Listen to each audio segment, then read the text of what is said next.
You see the patients where they do crazy what? They're pushing, they're really cranking into their arm.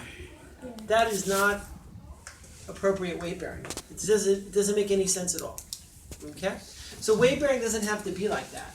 Alright, so you want to be able to feel the weight bearing, upper limb weight bearing. So we're going to do upper limb weight bearing, weight shifting.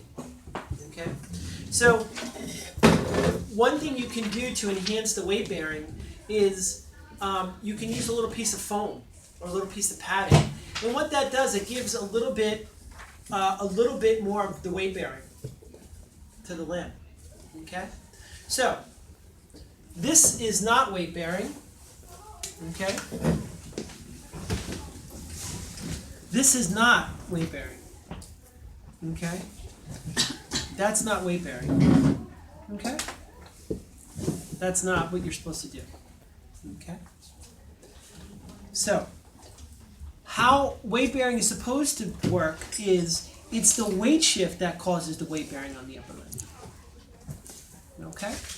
It's the weight shifting that causes the weight bearing on the upper limb. So if she's in posterior pelvic tilt, okay, what I'm going to do is I'm going to put my pad here, and I'll show you how to open the hand later. Okay? I'm going to put her hand down here. And what I usually do is I'm going to put my leg on it just to keep it down, right? Then what I'm going to do from last time is I'm going to get her into what? Neutral position. Just relax your arm. Okay, we're going to go straight here. Once I'm into neutral, now I'm going to go into forward lean. When I go into forward lean, Megan, what happens to your left arm? I feel more pressure on there. That's the weight bearing. Megan, that's the weight bearing. Do you feel that? Yeah. So this is the weight shift with weight bearing. This is forward weight shift with weight bearing to the hemiplegic limb.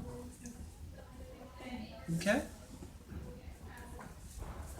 So I'm going to do forward weight shift with the weight bearing. That's it.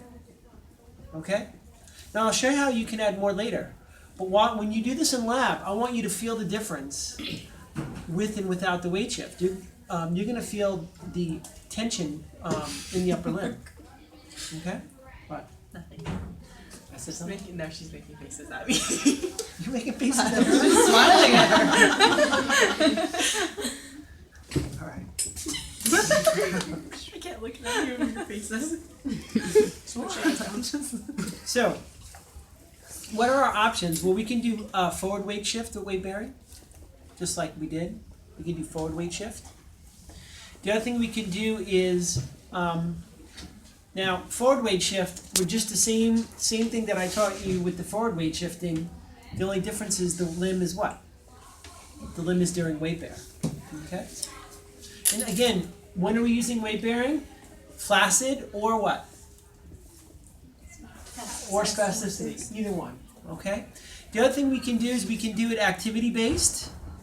So I could have the patient pick up a glass here and she's going to reach across her body. Okay? Now, when she reaches across, she's going to what? Well, let me back up a second before I move on to that one. Sorry, I'm ahead of myself here. Okay, so how do we grade some of the weight bearing? So this is forward weight shifting, right? With weight bearing. Now, let's say the patient goes, we can do this, it's kind of easy. Well, what I can do is now have her hold her hand like this. And now when we do it, what happens to your left arm, Megan? More pressure on there. There's more pressure on there. Did I put more pressure on your arm? Am I pushing down on your arm? No. No. If I want to make it even more, watch what happens. Take this leg off the floor. And now when I forward weight shift, what happens, Megan? I depend on this one even more, on my left hand. Yeah, so now there's even more weight bearing on that left hand. So if you're working with the patient, right, and patient says, I feel a little bit, or you think that they're very tight and perhaps you want to give them a little bit more input, the way you do that, you can do that by lifting up that arm first. And I want you to try that in lab, because in order to apply this on your patients, you want to see how it works for yourself. See if you can perceive the difference, okay? It's like anything else. It's like the stim machine, right? You're going to learn to put muscle stim on your patients or TENS unit. Well, did you try it on yourself first? If you don't know how it feels on yourself, how can you tell your patient what to expect? Or what you're doing perhaps here in your mind? Does that make sense? Okay. So the next thing we can do a lateral weight shift. So I can have the patient reach for something here. Now it's a little different. This hand is going to be in the front here, and this hand is going to go on her right what? Quadratus lumborum. Quadratus lumborum. And when she reaches over, she's going to grab we can grab the Fuji bottle. Okay. Yep. Great. And we're going to put it over here. Yep. So when she reaches, what am I doing on that right side here? I'm cueing to get that what? The right quadratus lumborum up for the weight shift. So now not only is she weight shifting on the upper limb, but she's also weight shifting on that left ischial tuberosity, which is what the patients don't want to do, right? The patients want to do what? They want to do that. Okay? So when we get to these patients, the first thing we have to do is get them into the what? The neutral position. Okay? Now, when I weight shift the patient, I'm going to put this hand here. Actually, this is probably the better way to do it. Reach across. Okay? And I'm giving the cueing here. All right? Now, that should be easy because the right quadratus lumborum is not hemiplegic, is it? No. So we should very easily have the patient what? What should be easy for the patient? To hip hike on that right side because that's not the hemiplegic limb. Does that make sense?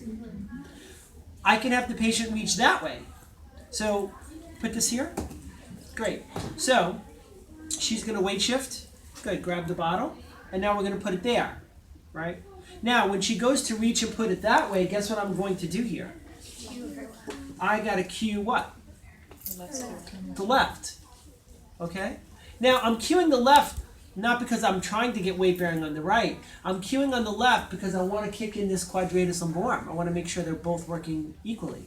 And what you'll find is that patients can weight shift this way, no problem.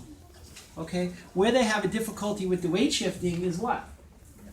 Is that side because this quadratus lumborum isn't moving. Does that make sense?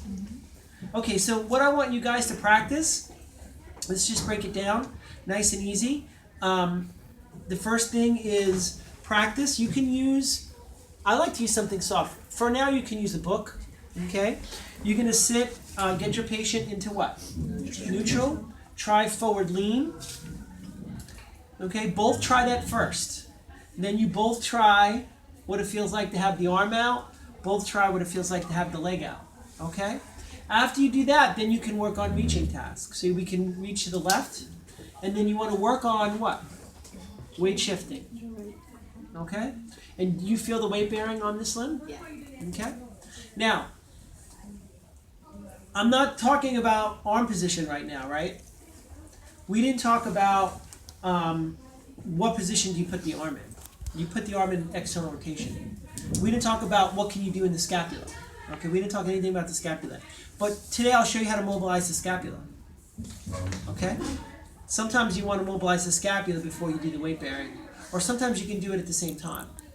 You can mobilize the scapula, and then if it's stuck or hypermobile, I'll tell you what to do for that. Let's just do one thing at a time. Okay? Alright, so let's practice that. Grab a partner. You want to use like a little piece of foam. I'll see if we have some towels in the back. Or